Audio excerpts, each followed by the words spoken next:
శ్రీ మహాగణాధిపతయే నమః. శ్రీ గురుభ్యో నమః. మహిషాసురుడు విజయమో వీరస్వర్గమో అన్నట్టుగా చెలరేగిపోయాడు. కొమ్ములతో పర్వత శిఖరాలు విరిచి దేవతల మీద పడేటట్టుగా కాళ్లతో తంతున్నాడు. తోకను రెక్కించి విష్ణు చక్రంలో తిప్పుతూ ఉంటే వందల వేలుగా దేవతల శరీరాలు చీలుకుపోతున్నాయి. కాలి డెక్కలతో ఎంతమందిని మట్టగిస్తున్నాడో లెక్కే లేదు.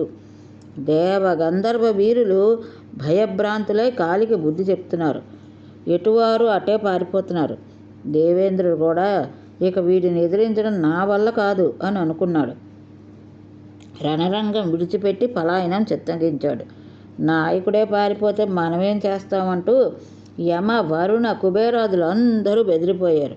త్వరగా చెదిరిపోయారు. మహిషాసురుడు విజయగర్జన చేశాడు. పారిపోతూ శచీపతి బదులుపెట్టిన ఐరావతాన్ని, ఉచ్చైశ్వరవాన్ని స్వాధీనపరుచుకున్నాడు. మానుష రూపం ధరించి ఇంద్రగజాన్ని అధిరోహించి తన పట్టణానికి వెళ్ళిపోయాడు. వెంటనే బయలుదేరి స్వర్గానికి వెళ్ళి ఇంద్రాసనం మీద కూర్చున్నాడు.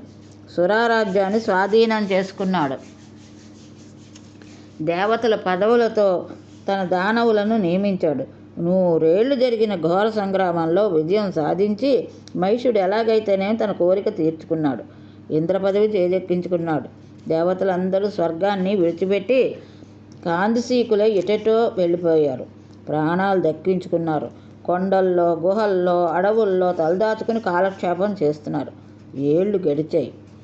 క్రమక్రమంగా దేవతలు ఒక్కొక్కరే బ్రహ్మదేవుడి సన్నిధికి చేరుకున్నారు. చతుర్ముఖుణ్ణి పలు విధాలు స్తుతించారు. ఇదేం విడ్డూరం గురించి, దేవతల పట్ల ఇంత నిర్దయంగా ఎలా ఉండగలుగుతున్నావు? మేమంతా కొండలు కోనలు పట్టి బతుకుదీవుడా అని కాలక్షేపం చేస్తుంటే నీకు చీమ కుట్టినట్టేనా లేదా? నువ్వు మాకు తండ్రివి, మేము నీ బిడ్డలం. తప్పు చేసినా క్షమించి బిడ్డలను కాపాడడం జనకుడి విధి. అటువంటిది ఏ అపరాధం లేకుండా ఇలా అన్యాయమైపోయిన మమ్మల్ని ఆదుకోకుండా చూస్తూ ఊరుకోవడం నీకు భావ్యమా? చెప్పు. ఈ మహిషుడు స్వర్గం ఆక్రమించేశాడు. యజ్ఞాల్లో ఆవిర్భాగాలను స్వాహా చేస్తున్నాడు. దిక్పాలకులుగా తన వారిని నియమించాడు. దేవతలంటే చాలు కనబడి చావగొట్టేస్తున్నాడు, లేదా ఊడిగం చేయించుకుంటున్నాడు. పారిజాత కుసుమాలను ముడుచుకుంటున్నాడు.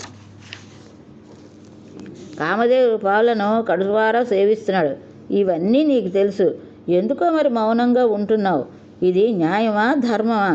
నువ్వు తప్ప మాకు రక్షకులు ఎవరు? ఏదో ఒకటి చేసి మమ్మల్ని రక్షించు, లేదంటే నుయ్యో గోయో చూసుకుంటాం. దావాగ్నిలో ప్రవేశించడమో మహాసముద్రంలో దూకడమో తప్ప మాకు ఇంకో గతి లేదు అని దీనవదనాలతో బ్రహ్మదేవుడిని ప్రార్థించారు దేవతలంతా. ఇలా ప్రార్థించేసరికి బ్రహ్మదేవుడు మనస్సు కరిగింది. మెల్లగా ఓదార్పుగా బదులు పలికాడు. దేవతలారా, నాకంతా తెలుసు. మీరు పడుతున్న బాధలు ఎరుగుదును. కానీ ఏం చేస్తాం చెప్పండి? వాడేమో వరదర్పితుడు. పురుషుల చేతిలో వాడికి చావు లేదు. స్త్రీవజ్జుడు. దీనికి ఏదైనా మరో దారి ఆలోచించాలి. నడవండి, అందరం కలిసి శంకరుడితో ఆలోచిద్దాం. అటుపైన విష్ణుమూర్తిని అడుగుదాం. బాగా ఆలోచించి పరిష్కారం కనుక్కుందాం అని అందరూ వెంటబెట్టుకుని కైలాసానికి నడిచాడు బ్రహ్మదేవుడు. శంకరుడు దివ్య దృష్టితో తెలుసుకుని ఎదురు వచ్చి ఆహ్వానించాడు. పరస్పర కుశలాలు అయ్యాక మహిషాసురుడి దురాగతాలను అడిగి తెలుసుకున్నాడు శంకరుడు. శివ, నువ్వే సమర్థుడివి. దేవతలను కాపాడే భారం నీదే అన్నాడు బ్రహ్మదేవుడు. శివుడు ఒక్క పెట్టిన పకపక నవ్వి విరించి, మహిషుడికి ఆ వరం ఇచ్చింది నువ్వు, ఇంత అనర్థం తెచ్చిపెట్టింది నువ్వు. ఇప్పుడు కర్తవ్యం ఏమిటి, ఎలా కాపాడుతావని నన్ను అడుగుతున్నావా? బాగుంది, చాలా అద్భుతంగా ఉంది. నేను మాత్రం ఏం చేయగలను? వాడిని సంహరించగలిగిన స్త్రీ ఎక్కడుంది? నీ ఇల్లాలు, నా ఇల్లాలు రణరంగానికి దిగుతారా? వాడితో యుద్ధం చేస్తారా? సచీదేవికైనా అంతటి సామర్థ్యం ఉందని నేను అనుకోను. అందరం కలిసి విష్ణుమూర్తిని ప్రేరేపిద్దాం. అతడు బుద్ధిమంతుడిలోకెల్లా బుద్ధిమంతుడు, మహామేధావి, కార్యసాధకుడు. ఏదో ఉపాయం ఆలోచించి చెప్తాడు. పదండి, ఇప్పుడే వెడదాం అన్నాడు. అందరూ కలిసి విష్ణుమూర్తి దగ్గరికి బయలుదేరారు. శుభశకునాలు కనిపించాయి. సుగంధ పరిమళాలను వెదజల్లుతూ అనుకూల వాయువులు వీచాయి. పక్షులు కిలకిలరావాలు చేశాయి. ఆకాశం నిర్మలంగా ఉంది. దిక్కులన్నీ విశిదంగా ఉన్నాయి. కార్యసిద్ధి అవుతుందని అందరి మనస్సులకి అనిపించింది. అందరూ వైకుంఠం చేరుకున్నారు. దివ్యమంగళ రూపంలో ఉన్న విష్ణుమూర్తిని దర్శించారు. వివిధ లతా తరు పుష్ప విరాజితమై, వాపి కూప తటాకాది పరిశోభితమై, చందన అగరు ధూప పరిమళోజ్వలితమైన కోకిల రావాల విగుర్విత హంసార రసకారండవ చక్రవాకాది జలాండ జగదిర్విదుత మరుజ్జల కణ శీతలీకృత పరిసరమై, మల్లికా వకుళ కురవకరాది బహు పుష్ప వితనోపరి విక్రీడన పరాయణ భ్రమరానాద మనోహరమై విరజిల్లుతున్న సుందరోద్యానవనంలో నంద సునందాది మహర్షుల స్తుతులను అందుకుంటూ, దేవగంధర్వుల గానాలను వింటూ, అప్సరసల నాట్యాలను కంటూ, రత్నఖచిత ప్రాసాదాలతో కాంచనమయ కుడ్యాలతో మిన్నుముట్టే దివ్య భవనాలతో విరాజమానుడైన విష్ణుమూర్తి అల్లంత దూరం నుంచి దర్శించారు. సింహద్వారం సమీపించారు. అక్కడ జయా విజయులు బంగారు దండలను ధరించి కావలా కాస్తున్నారు. బ్రహ్మాదేవతలు నిలువించారు. వారిలో ఒకడు లోపలికి వెళ్ళి శ్రీహరికి వీరి రాకను వినయంగా వివరించాడు. అది వింటూనే మధుసూదనుడు స్వయంగా సింహద్వారానికి వచ్చాడు. ప్రయాణంలో అలసిపోయిన బ్రహ్మాది దేవతలకు అనురోగమైనటువంటి చూపులు తిలకించాడు. అంత మాత్రానికే దేవతలంతా సంతృప్తి చెంది భక్తిగా నమస్కరించారు. వేదమంత్రాలతో స్తుతించారు. దేవాదిదేవ జగన్నాయక, సృష్టిస్థితిలయ కారక, దయాసింధు మహారాజా, శరణాగతుల మమ్మల్ని రక్షించి అను ముక్తకంఠంతో అభ్యర్థించారు. నిర్జరులారా రండి, లోపలికి రండి, యథాచితంగా ఆసనాలపై కూర్చోండి, మీ కుశల వార్తలు చెప్పండి. అందరూ కలిసి ఒకేసారి ఇలా వస్తారంటే ఏదో పెద్ద కారణమే ఉండి ఉంటుంది. విషణ్ణులుగా, దీనులుగా, చింతాతురులుగా కనపడుతున్నారు. కారణం ఏమిటో, నేను చేయవలసిందేమిటో నిర్భయంగా చెప్పండి అని విష్ణుమూర్తి అన్నయంగా పలికాడు. జగన్నాథ, మహిషాసురుడి బాధలు పడలేకపోతున్నాం. వాడు మహాపాపాత్ముడే, మమ్మల్ని చిత్ర విచిత్రంగా హింసిస్తున్నాడు. వాడు అసాధ్యుడు, అతి దుష్టుడు, వరదర్పితుడు, యజ్ఞభాగాలను హరిస్తున్నాడు. దేవతలను అందరినీ పారద్రోలి స్వర్గరాజ్యాన్ని ఆక్రమించుకున్నాడు. ఇంద్రాసనం మీద తిష్ట వేశాడు. మేమంతా వాడి దాటికి తట్టుకోలేక ప్రాణాలు అరచేతిలో పట్టుకుని కొండలను కోనలను పారిపోయాం. అనుక్షణము భయంతో చస్తూ కాలం గడుపుతున్నాం. బ్రహ్మదేవుడిచ్చిన వరం ఇంత చేసింది. వాడికి పురుషుడి చేతిలో మరణం లేదు. ఏం చెయ్యాలో తోచక నీ సన్నిధికి వచ్చాం. నువ్వే ఏదైనా ఉపాయం ఆలోచించి వాడి పీడ వదిలించాలి. నువ్వు దైత్యమాయా విశారదుడువు, దానవ మర్దనుడవు, వీడికన్నా గొప్ప రాక్షసులను సంహరించిన వాడువు, అన్నింటా సమర్థుడువు. నువ్వు కల్పించుకోకపోతే మాకు దిక్కే లేదు. మహిషాసురుని చంపగలిగిన స్త్రీ ఎవరా అని ఆలోచిస్తున్నాం. పార్వతీయా, సరస్వతియా, సతీదేవియా, వీరంతటికీ శక్తి ఉన్నదా అని మరో సందేహం. ఏవైనా అంతా నువ్వే ఆలోచించి దేవకార్యాన్ని చక్కబెట్టాలి. నువ్వు సకల దేవాది నాయకుడవు, భక్తవత్సలుడవు. దేవతల మొర ఆలకించిన విష్ణుమూర్తి అమాయకంగా చిరునవ్వులు చిందించాడు. మెల్లగా ఎలుగెత్తి ఇలా పలికాడు. లోగడ మనమంతా కలిసి వాడితో యుద్ధం చేశాం, కానీ సంహరించలేకపోయాం. కాబట్టి ఇప్పుడు మరో దారి వెతకాలి. సకల దేవతాంశలను తేజోశక్తులను కలబోసుకుని ఒక స్త్రీమూర్తి ఆవిర్భవించినట్లయితే మహిషాసురుణ్ణి రణరంగంలో ఎదిరించి సంహరించగలదు. సర్వశక్తాంశ సంపన్నురాలై ఆ మాయావిని మట్టుబెట్టగలదు. ఇదొక్కటే తరుణోపాయం. కాబట్టి దేవతలారా ప్రార్థించండి. మీ తేజోంశులను స్త్రీమూర్తులుగా అభ్యర్థించండి. తేజరాశి ఒకటి ఏర్పడుతుంది. ఆ శక్తి స్వరూపునికి మన ఆయుధాలన్నీ సమర్పిద్దాం. త్రిశూలాది సకలాయుధాలు ధరించి సర్వ తేజస్సమన్విత అయిన ఆ స్త్రీమూర్తి మదగర్భితుడైన పాప మహిషాసురుని అవలీలగా సంహరించేస్తుంది. విష్ణుమూర్తి చెప్పినటువంటి ఈ ఉపాయానికి అందరూ అంగీకరించారు. ఆ క్షణంలోనే బ్రహ్మదేవుడి వదనం నుంచి ఒక తేజోరాశి స్వయంగా అవతరించింది. అది అతి దుస్సాహంగా వెలిగిపోతోంది. పద్మరాగ మణిప్రభలు వెదజిల్లుతోంది. సమశీతోష్ణ కాంతులలు ప్రసరిస్తున్నాయి. హరిహరాదులే ఆశ్చర్యపోయారు. అంతలో శివుడి శరీరం నుంచి మరో తేజోరాశి ఆవిర్భవించింది.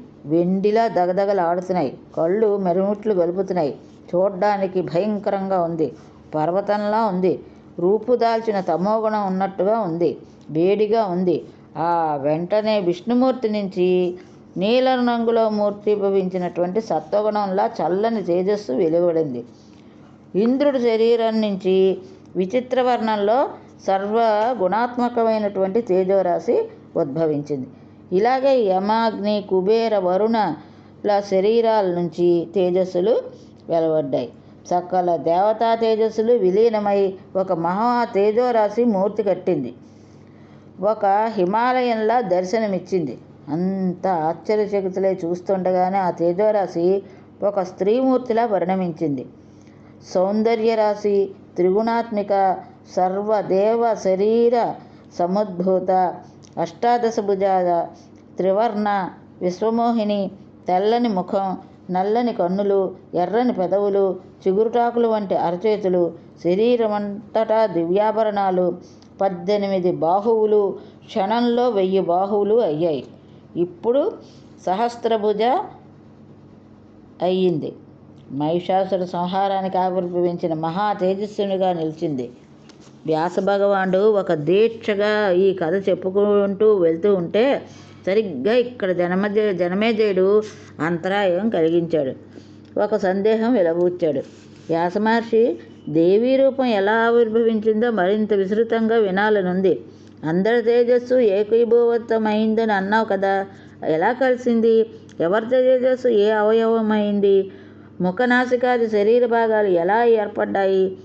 ఆయుధాలు, ఆభరణాలు ఎవరెవరు ఏమేమి ఇచ్చారు?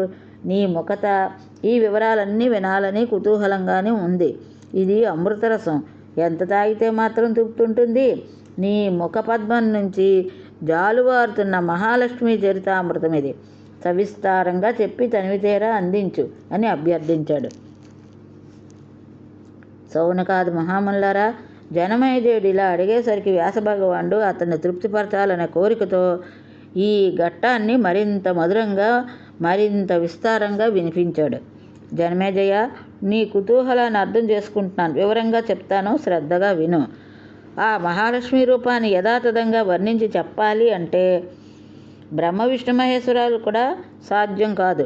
మరి నేనెలా చెప్పగలవాణ్ణి? ఉద్భవించింది అని మాత్రం చెప్పగలను. ఆ చెప్పడం కూడా నిజానికి వాస్తవం కాదు.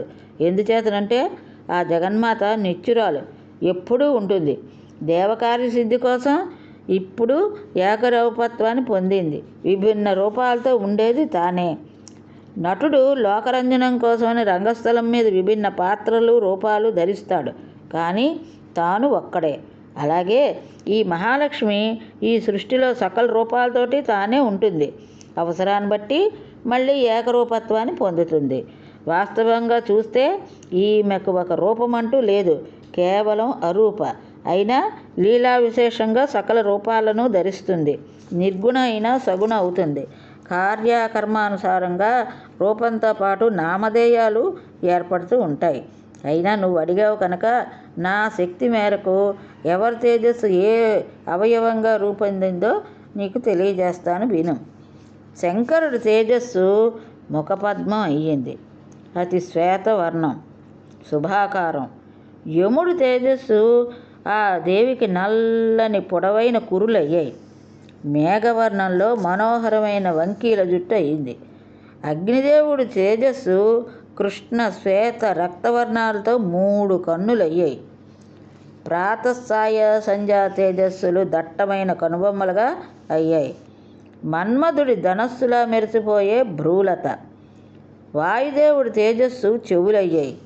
అవి మన్మధుడి డోలికల్లా మనోహరంగా ఉన్నాయి. ఇంకా కుబేరుడి తేజస్సు ఆ మహాదేవికి నాసిక అయ్యింది. నువ్వు పువ్వులాగా నున్నగా నిగనగలాడుతోంది. ప్రజాపతి తేజస్సుతో ఆ తల్లికి దంతాలు ఏర్పడ్డాయి. కొనలు తేలి దగ్గరగా పేర్చిన మల్లె మొగ్గల్లా ప్రకాశిస్తున్నాయి. అరుణ తేజస్సుతో దొండపండు వంటి అధరోష్టం ఏర్పడింది. కార్తికేయుడి తేజస్సుతో పై పెదవి ఏర్పడింది. విష్ణు తేజస్సుతో అష్టాదశ భుజాలు అంటే 18 భుజాలు ఏర్పడ్డాయి. వసువుల తేజస్తో చేతులకు వేళ్ళు ఏర్పడ్డాయి. అవి చిగురుటాకుల్లా ఎర్రగా పారదర్శకంగా భాసిస్తున్నాయి.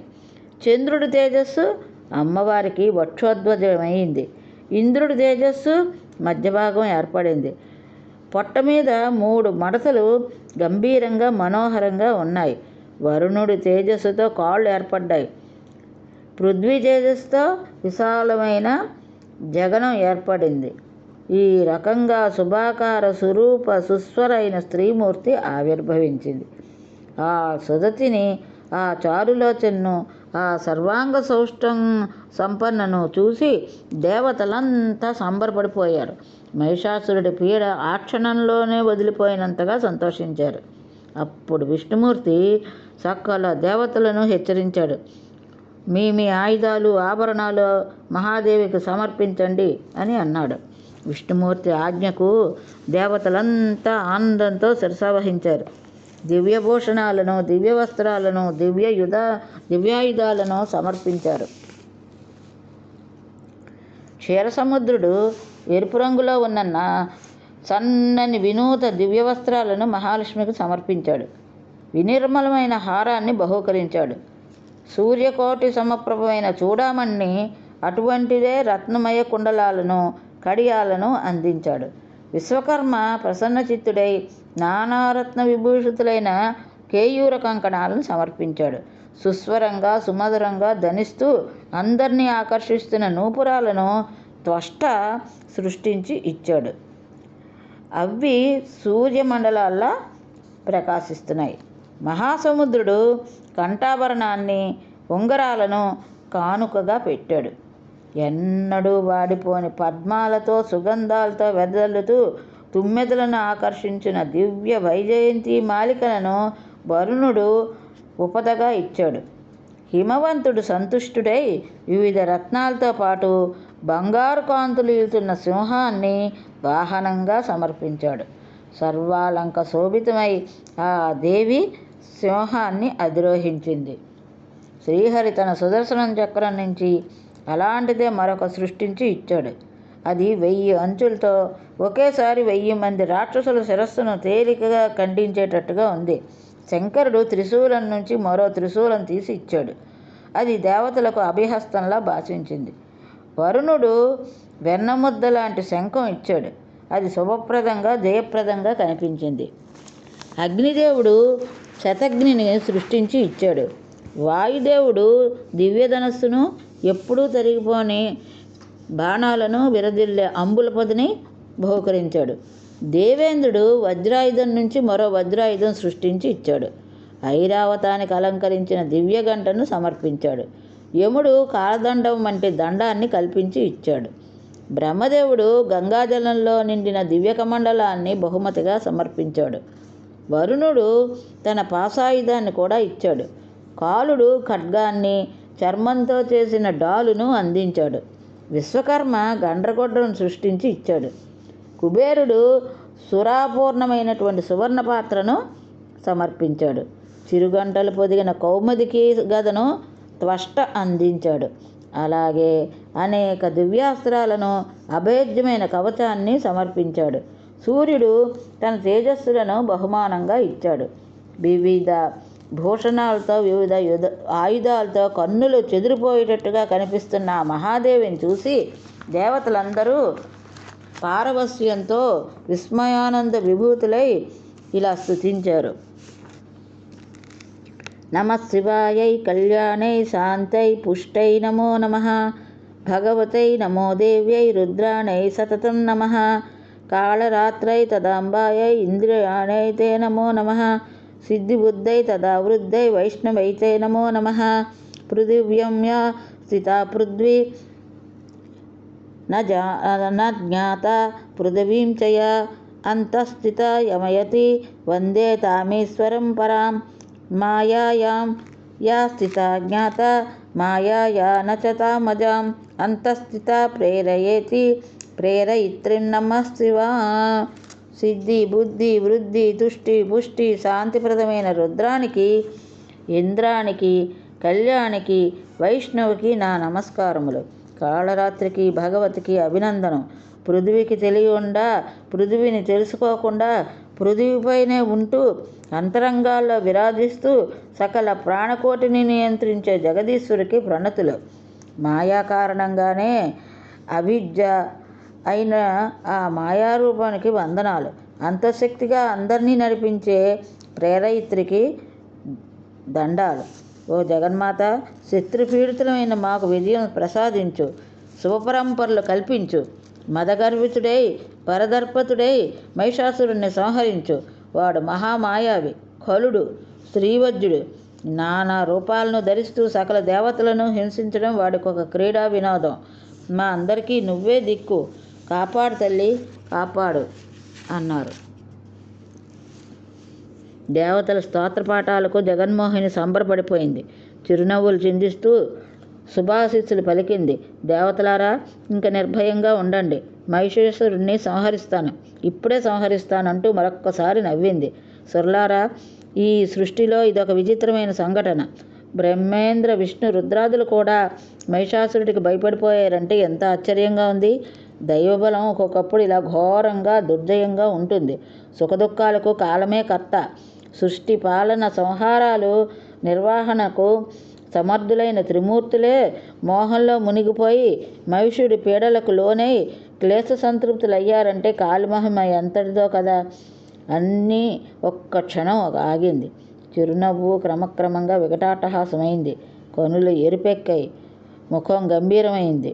వికటాట్టహాస భీషణధ్వని దిగ్దిగ్బంతాలకు వ్యాపించింది. భూమి కంపించింది. పర్వతాలు కదిలిపోయాయి. సముద్రాలు ఘూర్జిల్లాయి. మేరు పర్వతం గడగడలాడింది. మహారాక్షసుల గుండెలు దడదడలాడాయి. దేవతలు జయజయధ్వానాలు చేశారు. పాహి పాహి అని అన్నారు. ఇది ఈరోజు దేవీ భాగవతం. ఇంతటితో స్వస్తి.